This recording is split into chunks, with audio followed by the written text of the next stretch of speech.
Salut à toi qui me regarde, avant que tu ne scrolles, pose-toi juste une question. Est-ce que ton comportement attire ou repousse les gens autour de toi? Reste avec moi jusqu'à la fin de cette vidéo pour comprendre pourquoi, tu vas comprendre pourquoi c'est si important. Tu veux être respecté, tu veux être bien entouré, tu veux attirer de personnes autour de toi. Alors laisse-moi te dire que tout commence par ton comportement envers les autres. Aujourd'hui, je vais te montrer 4 clés pour améliorer ton comportement avec les autres. Tu ne parviens pas à rester dans une relation, je te conseillerais de rester jusqu'à la fin de cette vidéo pour que tu apprennes les 4 clés. Je vais parler de la première clé, c'est le respect. Tu ne peux pas exiger le respect si tu n'en donnes pas. Ça veut dire, pour demander à quelqu'un d'autre de te respecter, tu dois être d'abord la première personne qui respecte l'autre. Ça veut dire quoi? Sachez, apprenez à vous respecter et à respecter les autres avant de demander aux autres de vous respecter. Respectez toujours les autres, même si vous n'êtes pas d'accord avec les ravis. Le respect, ça ne se limite pas seulement à dire bonjour, à éviter des incites, mais c'est le fait aussi de comprendre l'autre, de se mettre à sa place. La deuxième clé, c'est l'écoute. La deuxième clé, c'est l'écoute. L'écoute, on dit souvent, c'est l'arme de sage. On veut toujours parler, on veut toujours se faire entendre, mais on oublie d'écouter. Vous savez, les gens aiment bien fréquenter les gens qui sont capables de les écouter, de leur donner quand même le temps de s'exprimer, de dire ce qu'ils ressentent. Vous savez, une vraie écoute peut éviter jusqu'à 90% de malentendus. Si vous êtes vraiment capable, si vous êtes prêt à écouter les gens, vous allez éviter jusqu'à 90% de malentendus. Écouter, se mettre à la place de l'autre, comprendre ce que l'autre ressent. Ce n'est pas seulement ce qu'il dit, comprendre ce qu'il dit, non, mais c'est comprendre ce que l'autre ressent, même s'il ne l'a pas exprimé. Donc vous écoutez quelqu'un dans son silence. C'est ça ce que les gens cherchent. Ils aiment vraiment que vous soyez capable de les écouter. Soyez toujours capable d'écouter les autres. Soyez vraiment capable d'écouter les autres. L'écoute, c'est pour les sages. Les sages écoutent beaucoup et parlent moins. Alors, la troisième clé, c'est l'humilité. Tu n'es pas toujours obligé d'avoir raison, monsieur. Tu n'es pas toujours obligé de te sentir au-dessus des autres.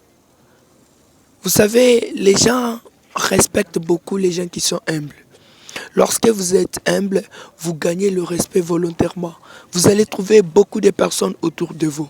C'est-à-dire, vous reconnaissez qui vous êtes sans arrogance. Vous reconnaissez qui vous êtes sans arrogance, sans humilier les autres, sans dire des paroles qui blessent. Vous savez, l'humilité, c'est cette capacité de se sentir, de ne pas se sentir supérieur aux autres. L'humilité, c'est cette capacité de demander pardon lorsqu'on a tort. L'humilité, c'est cette capacité d'accepter, d'être enseigné, d'accepter qu'on peut apprendre, de sentir qu'on ne peut pas, de reconnaître qu'on ne peut pas toujours avoir raison. Lorsque vous êtes dans une relation, vous voulez que ça marche, donc sachez que vous ne devez pas avoir toujours raison à tout moment. Vous ne devez pas avoir raison à tout moment. Parce que plus vous avez raison dans des conversations, dans des débats, vous prouvez que vous avez raison, plus les gens vont s'éloigner de vous. Parce qu'ils se sentent rabaissés. Vous savez, s'humilier, ce n'est pas se rabaisser. Les gens confondent ces deux choses-là. Se rabaisser, c'est le fait de courir après les autres pour montrer qu'on a de la valeur. Mais s'humilier, c'est reconnaître sa valeur sans arrogance, sans humilier les autres. Alors, soyez humble si vous voulez garder les gens autour de vous. Et je vais vous parler de cette quatrième clé qui est la bienveillance. Vous savez, votre entourage a vraiment besoin de vous. Il a besoin que vous soyez bienveillant envers lui. La bienveillance, c'est cette capacité, cette attitude à vouloir sincèrement le bien des autres sans intérêt caché. Donc c'est cette capacité à sourire, à faire des mots doux, des gestes d'aide. C'est cette capacité à comprendre sans juger. C'est cette capacité à aimer même quand ce n'est pas mérité, à corriger sans blesser. Si vous êtes vraiment capable d'aimer quelqu'un sans le corriger, si vous êtes vraiment capable d'aimer quelqu'un, qu'est-ce que j'étais en train de dire? Si vous êtes vraiment capable d'aimer quelqu'un même quand il ne le mérite pas, quelqu'un qui vous a fait tant d'erreurs, mais il trouve que vous avez encore une place dans son corps, dans votre cœur pour lui. Il trouve que vous le met encore, malgré les erreurs qu'il avait commises, malgré le mal qu'il vous avait fait. Quelqu'un qui... Donc, vous corrigez quelqu'un sans le blesser. C'est ça, être bienveillant.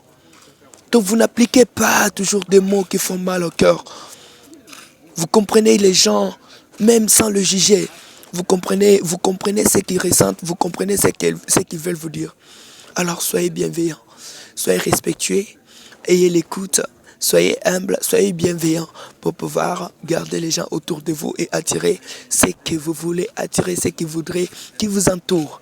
Si ce message vous a parlé, en tout cas, n'hésitez pas de partager parce qu'il y a vraiment besoin de personnes. Il y a beaucoup de personnes qui ont besoin de messages comme ceci pour garder leur relation et aussi attirer les gens envers et